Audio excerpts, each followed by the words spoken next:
आप देख रहे हैं महाकुंभ पर हमारी सबसे बड़ी कवरेज, जिसमें बात करेंगे आज एक ऐसे छापामार ऑपरेशन की जिसकी दिन भर चर्चा होती रही।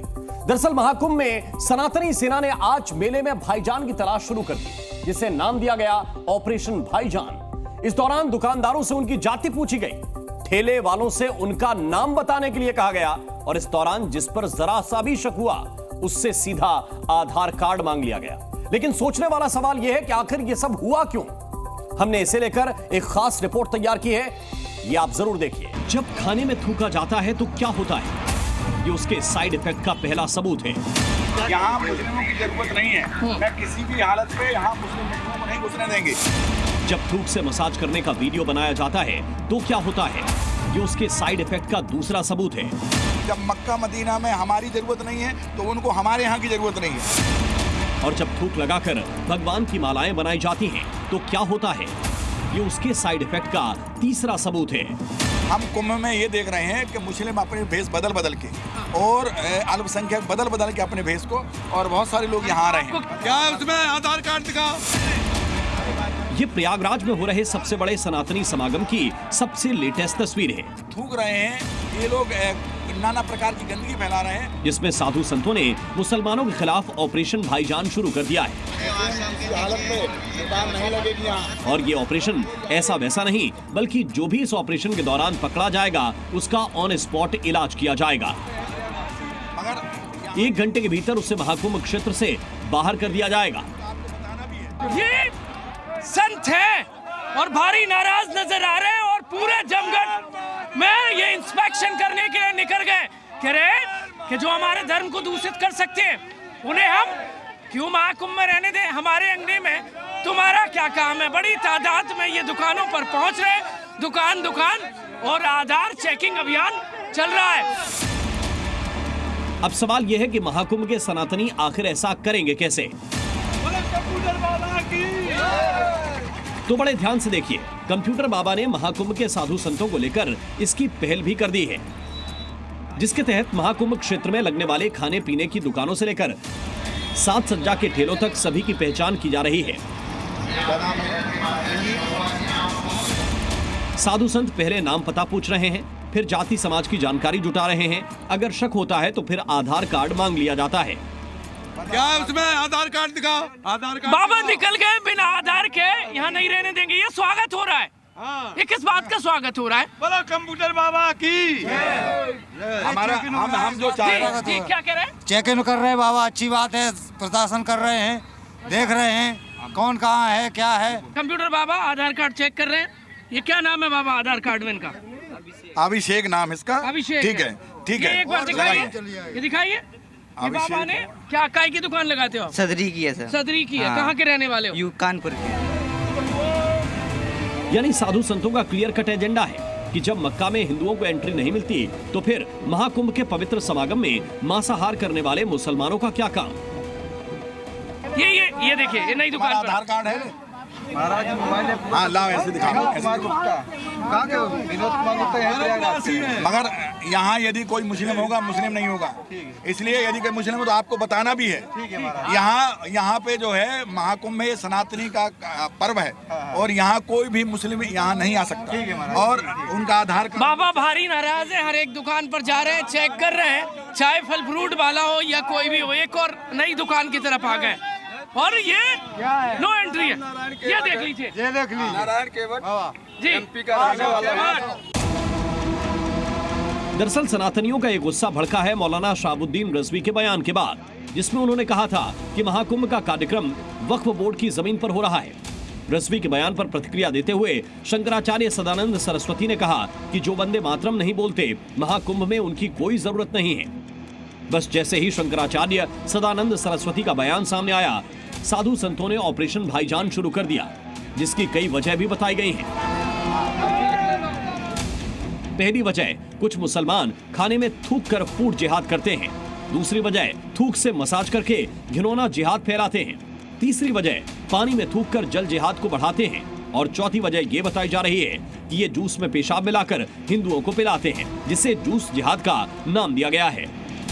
आरोप है कि बार बार चेतावनी के बाद भी ऐसी तस्वीरें लगातार सामने आती रही हैं।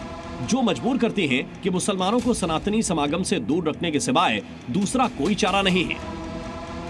गंगा के प्रति जो है इनकी आस्था ही नहीं है, और सबसे बड़ी बात कुछ भी थूक के खिला रहे हैं। मैंने देखा कि फलों में थूक देते हैं। ये हमारा पर्व का समय चल रहा है, पर्व के समय में हम अच्छा हमारे भगवान को होना चाहिए। चौंकाने वाली बात यह है कि महाकुंभ में स्नान करने आए बाबा पुलिस कर्मियों की तरह न केवल दुकानदारों के दस्तावेज चेक कर रहे हैं, बल्कि उन्होंने छिपकर दुकान चलाने वाले मुसलमानों का पता बताने पर इनाम का भी ऐलान कर दिया है। यानी महाकुंभ में मुसलमानों का पता बताओ और मोटा इनाम पाओ। कोई भी मुस्लिम बंधु यदि कोई दुकान लगाता है या इसमें महिला में प्रवेश करता है तो तत्काल जानकारी दे, हम लोग उसको महात्मा इनाम भी देंगे, उसका सम्मान भी करेंगे, उसको माला भी पहनाएंगे और उसको गुप्त रूप से और जाहिर रूप से इनाम भी देंगे। उसको इनाम देंगे जानकारी देने वाले को इनाम देंगे। कुल मिलाकर साधु संतों की नाराजगी समझी जा सकती है, लिहाजा मुसलमानों को भी उनकी बात समझनी चाहिए, क्योंकि सोशल मीडिया में थूक जिहाद को लेकर जिस तरह की तस्वीरें सामने आती हैं, वो सनातनियों के मुसलमानों पर विश्वास को डगमगाती हैं, शक पैदा करती हैं। प्रमोद शर्मा, जी मीडिया, महाकुंभ क्षेत्र। तो देखिए, महाकुंभ में जिस तरह की तैयारियां चल रही हैं, उन्हें देखने के बाद आतंकी साजिश रचने वालों के हौसले यकीनन पस्त पड़ गए होंगे, और अब भी जो हमले की फिराक में बैठे हैं, तो उनके लिए हमने एक और खास रिपोर्ट तैयार की है, जिसमें आतंक के कपाल फोड़ हथियार के बारे में बताया गया है। दरअसल सुरक्षा बलों ने महाकुंभ के 4 कोनों में एक ऐसे हथियार की तैनाती की है जिन्हें हमलावर ड्रोन्स का काल माना जाता है। किसी भी संदिग्ध ड्रोन को देखते ही यह हथियार सिर्फ 1 सेकंड में फैसला लेता है और हवा में ही उसे मार गिराता है। चलिए एक रिपोर्ट के जरिए आपको समझाते हैं, महाकुंभ के महारक्षक के बारे में डिटेल दिखाते हैं। पहला ड्रोन आता है, टैंक को तबाह कर जाता है। दूसरा ड्रोन आता है, सीधा इमारत से टकरा जाता है।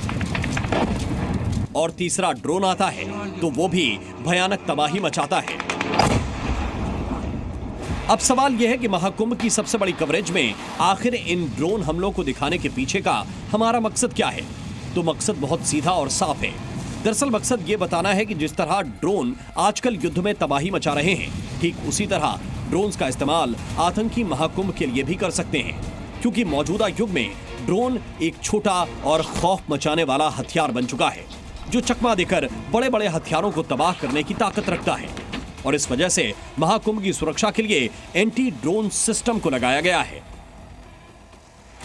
जानकारी के मुताबिक महाकुंभ क्षेत्र के चारों कोनों पर एक एक एंटी ड्रोन सिस्टम लगाया गया है, जो 13 जनवरी के शाही स्नान को देखते हुए एक्टिव भी कर दिए गए हैं। ये एंटी ड्रोन सिस्टम 4 किलोमीटर के दायरे में सॉफ्ट अटैक कर सकते हैं, जबकि 10 किलोमीटर की रेंज में खतरे की पहचान कर सकते हैं। 40 वर्ग किलोमीटर के इलाके में होने जा रहे महाकुंभ के लिए सुरक्षा सबसे बड़ी चुनौती है, और जिस तरह भारतीय वायुसेना ने इसकी सुरक्षा की कमान संभाली है, पक्की बात है कि आतंकी या कोई भी खतरा महाकुंभ के समागम में बाधा पैदा नहीं कर पाएगा। अब सवाल यह है कि आखिर एंटी ड्रोन सिस्टम लगाने की जरूरत क्यों पड़ी और यह होता क्या है? दरअसल पिछले कुछ सालों में एलओसी से ऐसी कई तस्वीरें सामने आ चुकी हैं जब आतंकियों ने हथियार और ड्रग्स भेजने के लिए ड्रोन्स का इस्तेमाल किया। हालांकि बीएसएफ की मुस्तैदी से हर बार इन ड्रोन्स को हवा में ही मार गिराया गया, मगर महाकुंभ का आयोजन इतना बड़ा है कि सुरक्षा एजेंसियां कोई भी जोखिम नहीं लेना चाहती। इस बार थोड़ा हाइटेंड सिक्योरिटी रिस्क है, खास करके जो अभी रिसेंट घटनाएं हुई हैं और रिसेंट थ्रेट्स मिले हैं, उसके लिए पूरी तैयारी एटीएस और एसटीएफ द्वारा की जा रही है। जनपदीय पुलिस को भी ब्रीफ किया जा रहा है। बता दें कि एंटी ड्रोन सिस्टम को काउंटर यूएवी तकनीक के नाम से भी जाना जाता है, जो खास तौर पर छोटे टारगेट को डिटेक्ट कर उन्हें नष्ट करने के लिए बनाए जाते हैं। महाकुंभ में जिन 4 एंटी ड्रोन सिस्टम को लगाया गया है, वो सीआरपीएफ की तरफ से सुरक्षा बलों को मुहैया करवाए गए हैं। जानकारों के मुताबिक एंटी ड्रोन सिस्टम के काम करने का तरीका बेहद शार्प होता है, जो रडार की मदद से घुसपैठ करने वाले ड्रोन की पहचान करता है, फिर महज सेकेंडों में उसके बारे में जानकारी जुटाता है, जिससे ड्रोन किस तरफ बढ़ रहा है और किस स्पीड से आगे बढ़ रहा है। ड्रोन में विस्फोटक है या नहीं, इसकी जानकारी भी एंटी ड्रोन सिस्टम ही हासिल करता है। इसके बाद एंटी ड्रोन सिस्टम या एंटी ड्रोन गन को ऑपरेट कर रहा शख्स ये फैसला लेता है कि ड्रोन को उड़ने दिया जाए या मार गिराया जाए। एंटी ड्रोन सिस्टम का ऑपरेटर सिर्फ एक बटन दबाते ही हवा में उड़ते ड्रोन को गिरा सकता है। कई एडवांस सिस्टम ड्रोन को निष्क्रिय करके नीचे भी उतार सकते हैं। खैर जो भी हो, महाकुंभ में सुरक्षा के पक्के इंतजाम किए गए हैं। कोशिश बस ये है कि बिना किसी परेशानी के महाकुंभ को सफल बनाया जाए। ब्यूरो रिपोर्ट, जी मीडिया। महाकुंभ की छटा सिर्फ 40 वर्ग किलोमीटर में ही नहीं फैली हुई है, ये देश के तमाम हिंदुओं के मन में रचा बसा है। ऐसे में आतंकी सनातनियों को चोट पहुंचाने के लिए निशाना बनाना चाहते हैं, कुछ भी ऐसा करना चाहते हैं जिससे रंग में भंग पड़ जाए। रेलवे को लेकर चिंता जताई जा रही है, क्योंकि खुफिया इनपुट यह है कि आतंकी गुट महाकुंभ में शामिल होने वाले सनातनियों को नुकसान पहुंचाने के लिए महाकुंभ जाने वाली ट्रेनों को भी निशाना बना सकते हैं। हालांकि सुरक्षा को लेकर दिल्ली में अफसर लगातार माथापच्ची कर रहे हैं और अब इस जिहादी साजिश के खिलाफ एक फुल प्रूफ प्लान तैयार हो गया है।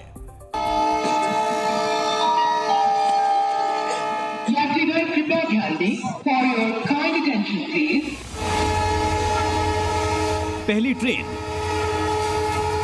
दूसरी ट्रेन, तीसरी ट्रेन, चौथी ट्रेन और पांचवी ट्रेन। इसी तरह एक एक करके करीब 3000 स्पेशल ट्रेनें सनातनी समागम की तरफ रवाना होंगी। लेकिन जिस वक्त ये ट्रेनें पावन नगरी की तरफ बढ़ रही होंगी, उसी वक्त बड़े खतरे का डर भी मंडरा रहा होगा। ये बड़ा खतरा है जिहादियों का, आतंकियों का और सनातनियों के खिलाफ जहर बोने वाले नफरती गैंग का। इन खतरों को देखते हुए दिल्ली के रेल भवन में महाकुंभ की सुरक्षा को लेकर कई दौर की बैठकें हो चुकी हैं। रेल मंत्रालय के अफसर और सुरक्षा एजेंसियां सिक्योरिटी को लेकर माथापच्ची कर रही हैं। महाकुंभ में आने वाले श्रद्धालुओं की संख्या इतनी ज्यादा है कि अफसरों की नींद उड़ी हुई है। हालांकि रेल मंत्रालय का दावा है कि ये सब कुछ कंट्रोल में है। इसके लिए भारतीय रेल पूरी तरह से तैयार है, क्योंकि जो आसपास के लोग हैं और आम जनता है उनको ध्यान में रखते हुए हम लोग 1800 के करीब शॉर्ट डिस्टेंस मेला स्पेशल ट्रेन चलाएंगे, जो लगभग 200-300 किलोमीटर की रेंज में लोगों को ट्रेवल कराएंगी। दरअसल महाकुंभ में 45 करोड़ से ज्यादा श्रद्धालुओं के आने का अनुमान है और इन 45 करोड़ श्रद्धालुओं में से ज्यादातर श्रद्धालु ट्रेन से ही प्रयागराज पहुंचेंगे। ऐसे में आतंकी हमलों की साजिश के पुख्ता इनपुट के बाद सुरक्षा बल फुल अलर्ट पर हैं। निगरानी सीधे दिल्ली से हो रही है। सूत्रों के मुताबिक रेलवे ट्रैक की निगरानी बढ़ा दी गई। बोगियों पर सर्च ऑपरेशन जारी है। रेलवे स्टेशनों पर सामानों की चेकिंग की जा रही है। प्लेटफॉर्म पर सादे लिबास में सुरक्षा बल तैनात हैं। लोगों को खतरे के प्रति जागरूक किया जा रहा है। अभी एक दिन पहले ही प्रयागराज स्टेशन पर अचानक एनएसजी के कमांडो ने मोर्चा संभाला और मॉक ड्रिल करके आपात हालात में अपने एक्शन को परखा। एनएसजी कमांडो ने संदिग्धों की धरपकड़ के लिए न सिर्फ जाल बुना बल्कि कामयाब एक्शन को अंजाम भी दिया।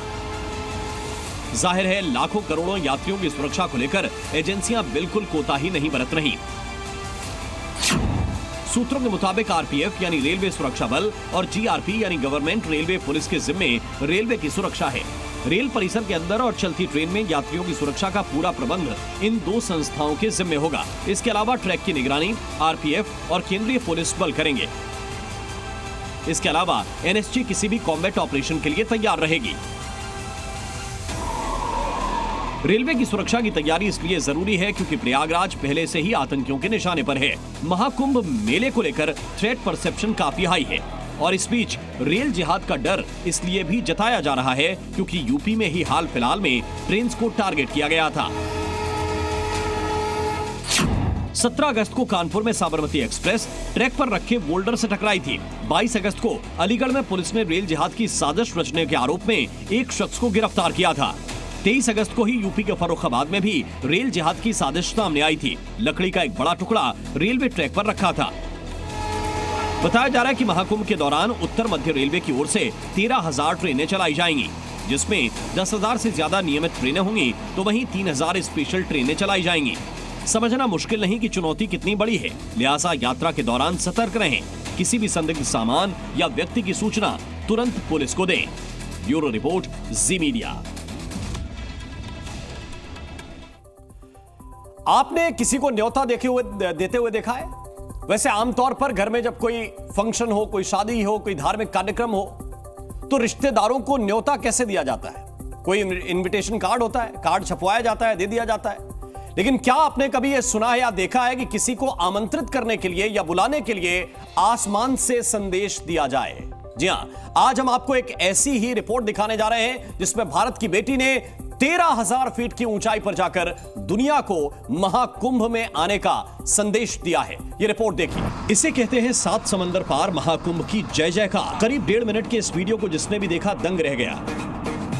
एक तरफ जहां भारत में महाकुंभ की महातैयारी चल रही है, तो दूसरी तरफ भारतवंशी भी इसमें पीछे नहीं है, जिसकी गवाही जमीन से 13,000 फीट ऊपर आसमान में शूट किया गया ये वीडियो दे रहा है। वीडियो में कौन है, वीडियो क्यों बनाया गया, ये हम आपको आगे बताएंगे। पहले ये पूरा वीडियो देख लीजिए और एक लाइन में समझ लीजिए कि इस वीडियो का कनेक्शन प्रयागराज के महाकुंभ से है। दरअसल इस वीडियो में उड़ते विमान से छलांग लगाने वाली ये देश की सबसे कम उम्र की स्काई डाइवर हैं। नाम है अनामिका। यूं तो अनामिका आसमान की ऊंचाई से कई बार छलांग लगा चुकी हैं, मगर इस बार का मौका बेहद खास इसलिए है क्योंकि अनामिका ने बैंकॉक में महाकुंभ का स्लोगन लिखा हुआ झंडा लहराकर लोगों को महाकुंभ में शामिल होने का न्योता दिया। दरअसल अनामिका 13,000 फीट की ऊंचाई से महाकुंभ का न्योता देकर कीर्तिमान बनाना चाहती थी, क्योंकि आज तक ऐसा रिकॉर्ड किसी दूसरे डाइवर के नाम नहीं है जिसने इतनी ऊंचाई से किसी आयोजन के लिए इन्विटेशन दिया हो। बताया जा रहा है कि ऐसा करके अनामिका दुनिया को यह संदेश देना चाहती थी कि इससे भव्य और दिव्य आयोजन धरती पर कभी नहीं हुआ। और इसके बाद हमारे सहयोगी प्रयागराज के बड़ा बघाड़ा के मुस्लिम मोहल्ले में गए और लोगों से पूछा क्या वो महाकुंभ मेला क्षेत्र में नहीं जा पा रहे हैं, क्या वहां किसी तरह की रोक है। यहां पर लोगों ने बताया कि महाकुंभ की वजह से विकास तो बहुत हुआ है, लेकिन मेला क्षेत्र में घुसने में दिक्कत हो रही है। मुसलमान डरा हुआ है और टोपी दाढ़ी के साथ मेला क्षेत्र में कतई नहीं जाना चाहता।